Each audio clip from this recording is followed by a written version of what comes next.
now it's time for our weekend picks. Weekend pick, I should say, as the card we're talking about here is set to go down Friday night in Fantasy Springs. And that card's main event is Jaime Munguia versus Tyriano Johnson. Jaime Munguia is still making his bones in the middleweight division, though in truth, that's not the fight on that card that I'm most interested in spite of that fight being that card's main event. The fight I'm most interested in, the fight I think will yield the most pleasing aesthetic and the most competitiveness of all the matchups set to go down on Friday night, is the fight between Sulem Urbina and Marlen Esparza, set to go down in the flyweight division. A very even matchup, all things considered.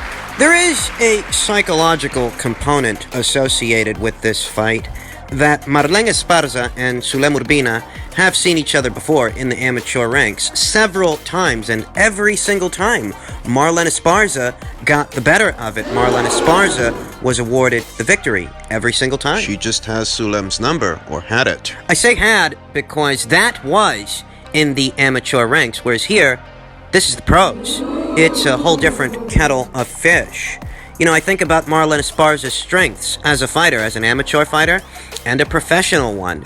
I would say that ahead of this fight, she does have the edge in speed, the edge in volume, that Marlen is a little busier than Sulem is, all things considered, and those kinds of characteristics, those kinds of attributes really are better suited for the amateur ranks, where they focus more on activity and volume than clean work and meaningful punches.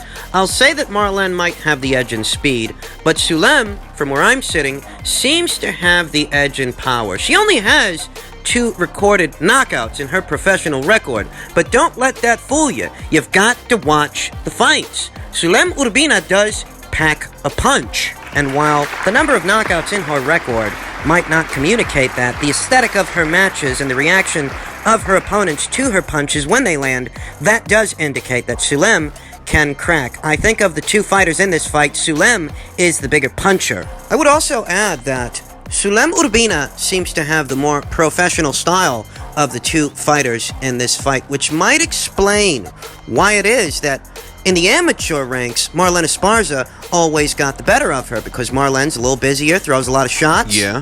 I think that here today, Marlen Esparza still is transitioning from an amateur style to a more pro style, whereas when it comes to Sulem, she's already there. I like the variety of punches from both of these fighters, but I like the angles when delivering those punches from Urbina a little better. I also like Urbina's balanced approach of head punches and body punches. Both of these girls have a mean streak. Both of these girls are educated pressure fighters and educated when applying pressure on their opponents. So you can expect a firefight as soon as the opening bell rings. They've both got a mean streak. They're both at their best when they're coming forward. I think the drawback, if there is one, for Sulem Urbina is that her hooks are a little wider than Marlen's. They're not as tight, they're not as compact, and there's room in there to sneak some punches in. But comparatively, the drawback for Marlen is a little bit more significant, a little bit more severe. Marlen is still coming off that loss to Senicia Estrada in November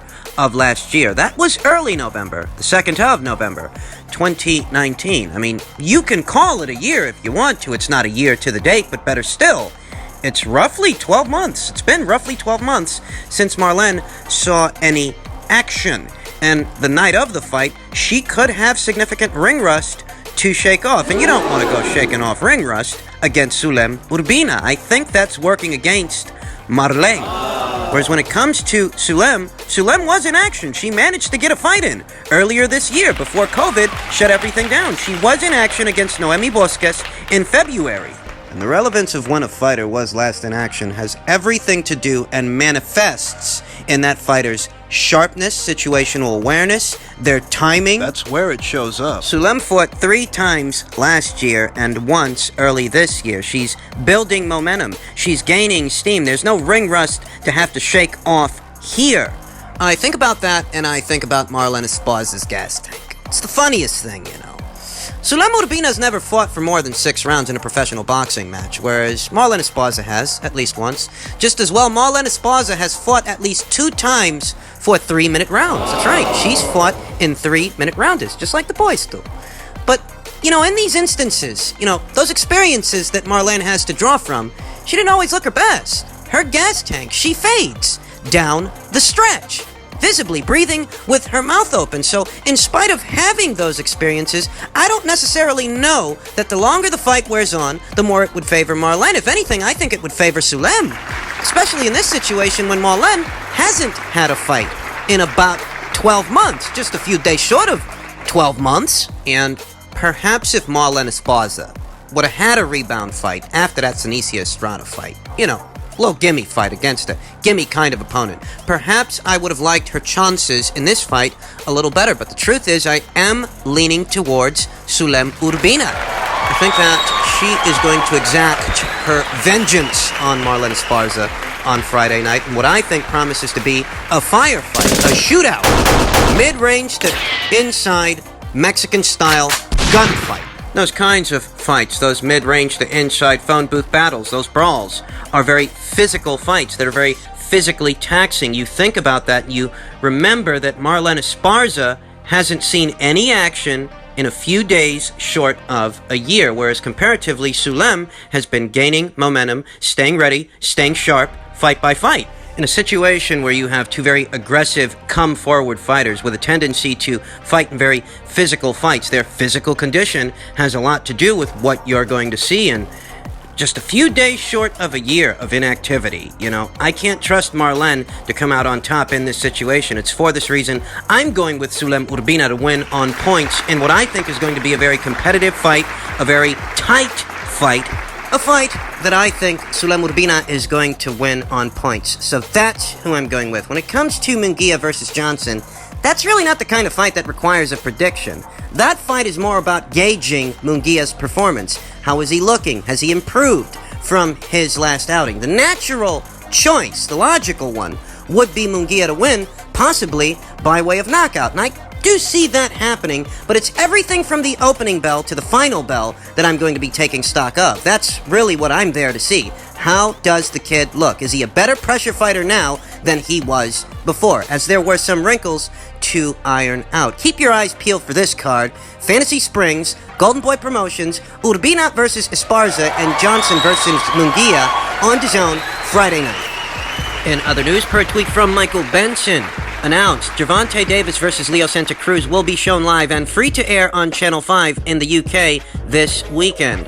What this effectively communicates is that neither Sky Sports or BT Sport picked up this fight, though the fight will be made available for free to those interested in seeing it in the United Kingdom. And that's not all, folks. There was a very revealing set of tweets from Gervonta Davis himself that were posted yesterday that have since been deleted. One tweet reads, "This shit losing me. What belts me and Leo fighting for on Saturday? I just thought to myself, am I even a champ? No. But I'm definitely hitting the blunt after this fight. Shit's confusing. I'm over here scratching my head." And if this communicates anything, it communicates a very familiar theme we talk about here on the channel, that Gervonta Davis, He's really not concerned with legacy. Not a legacy fighter. which begs the question, if these trinket titles, if these belts, either the one that Gervonta holds at 135 or the one that Leo holds at 130, the full version of a title at that weight, if these belts aren't significant enough, aren't relevant enough to Gervonta Davis for him to know which one he's fighting for and what that essentially means, why are they even on the line? I'll tell you why they're on the line. They're not on the line because either Gervonta or Leo are legacy fighters. They're just being used as marketing tools to make this fight seem better than what it is, more relevant than what it is. I mean, Gervonta Davis' supporters might think of this fight as some kind of a milestone, some kind of a career-defining, legacy-defining situation, but he himself doesn't think of it in that spectrum. He doesn't even know what belts he's fighting for. Doesn't actually matter to him. That's not encouraging. These insights into Gervonta Davis' frame of mind as far as this contest, his career, the significance or the lack thereof of these titles, what this essentially communicates is that Gervonta Davis is in no way, shape, or form a legacy fighter, because these are the kind of things that a legacy fighter would concern themselves with. It's not just going out there and fighting for a check. I understand that it's prize fighting, and I understand what emphasis is placed on the prizes. But there's more to it than just going out there and fighting for prizes. There's a personal sense of pride, being the best at what you do and loving what it is what you do, as this is your 9 to 5, your bread and butter, your occupation. That's not what this communicates. The pursuit of a world title, or world titles, is a year mark in any professional boxer's career. It's something that they all more or less work towards and aspire to. In many instances, it's the difference in what kind of purses you get, yes, but it's also a testament to your legacy, your achievements as a fighter. How good were you when you were out there? It's something you want to look back on and say, you did. We're a champion. But for Davis, it doesn't seem all that relevant at all, and I think it's because many of the fighters that are on that side of the street have a skewed perception of the sport that really is exclusive to those fighters that are on that side of the street. It's almost like they don't associate legacy with success, even though those two things go hand in hand. They don't associate legacy with success, even though the most successful fighters have some of the most successful legacies. Your Floyd Mayweather Jr., your Manny Pacquiao, your Oscar De La Hoya, your Felix Trinidad, your Bernard Hopkins, your Roy Jones Jr., your Mike Tyson. I can go on. Legacy and success, especially in this sport, they go hand in hand with each other. But these fighters seem to think of these two things as being mutually exclusive. And that comes as no surprise to me. That's what this string of tweets communicates about Gervonta Davis. And that further accents what we already know, that this kid and his handlers are less concerned with his legacy and more concerned with celebrity, rather turning him into one. They got this kid focused on all the wrong things, because in order to really achieve celebrity, real celebrity, in the sport of boxing that has everything to do with your legacy, They want to make off like bandits. they wish to hoodwink the boxing fans into thinking that their fighters are better fighters than they actually are by avoiding what good fighters are out there and matching their own fighters against soft competition consecutively. That's what they've been doing with Gervonta Davis for the last 3 years. In some ways, that's what they're doing in matching him against Leo Santa Cruz. Leo Santa Cruz, who has a lot of professional experience, yes, and he is accomplished, but what he also is a naturally smaller guy than Gervonta Davis. I mean, can't Gervonta Davis just fight someone his own fucking size at his own fucking weight? You just moved up to 135, and we know that you've been struggling to make 130. That's why you moved up in the first fucking place. There's no shortage of names at 135 for Gervonta Davis to lock horns with, but they'd rather match him against a naturally smaller guy because that's the only way they can keep up this illusion. You move him back down in weight to fight Leo Santa Cruz, naturally smaller guy. Just got to that division to fight for a title, and you don't even know which title you're fighting for. You don't even know what your status in the sport of boxing is. Are you a champion or are you not a champion? You're not. This is not the frame of mind of a legacy fighter, and in truth, Gervonta Davis and his handlers are free to navigate his career in whatever which way they see fit. They don't have to appease me or anyone else. Just don't tell me that this kid's pound for pound. Don't tell me that he's one of the best and brightest fighters in the sport. Don't tell me that he's in the same conversation as a Terence Crawford, an Alexander Usyk, a Teofimo Lopez, or even a Vasyl Lomachenko, who he was guided away from for 3 years. All of Gervonta Davis' supporters have all sorts of short-sighted comments and snap judgments to make about Vasyl Lomachenko's last fight. But for all the shit they've got to say, his handlers wouldn't let him anywhere near that fighter. For 3 years. It's because he's a fucking hype job. You think this guy balloons in weight as often as he does between fights because he's concerned with his legacy? Do you think he lost his title, his IBF title, the first title that he ever won? Do you think he lost that title on the scales because he was concerned with his legacy? Do you think he went up there and fought Yuriorkis Gamboa, of all people, in one of the most stacked divisions in boxing, the lightweight division? You think he went up there and fought that fucking guy because he's concerned with legacy? And here today, at a time when this guy doesn't even know what titles he's fighting for, and he doesn't even know what his own status is he a champion or not? Do you think these things are happening the way that they are because this fucking guy is concerned with his legacy? Is fighting Leo Santa Cruz a legacy fight? Is that what that is? Is that what that's supposed to be? A legacy fight?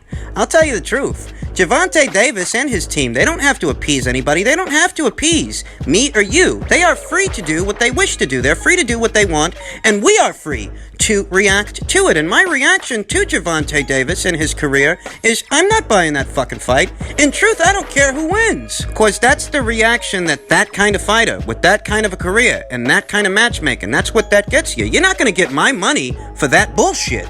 He's not out here unifying titles like Jermell Charlo or Errol Spence Jr., two of his stablemates. You know, I bought that Charlo doubleheader. I bought that Errol Spence Jr. Sean Porter fight. That was a good fight. It was a good card, and it was worthy of the price tag. But Gervonta Davis, he ain't worthy of my hard-earned dollars with this careful matchmaking and all of this fluff. The guy doesn't even know what fucking titles he's fighting for, and I'm supposed to give a damn about his fight? Even he doesn't give a damn about his fight.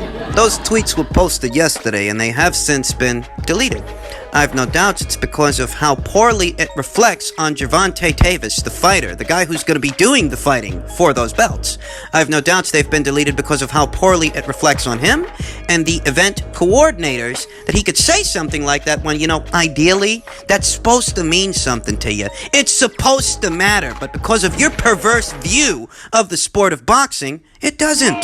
That's fine. That's perfectly okay, because I didn't need to read those tweets to know that Gervonta Davis is no legacy fighter. Who the fuck are you trying to get? Tell you the truth, I didn't need to read those tweets to know that. I've known that for years.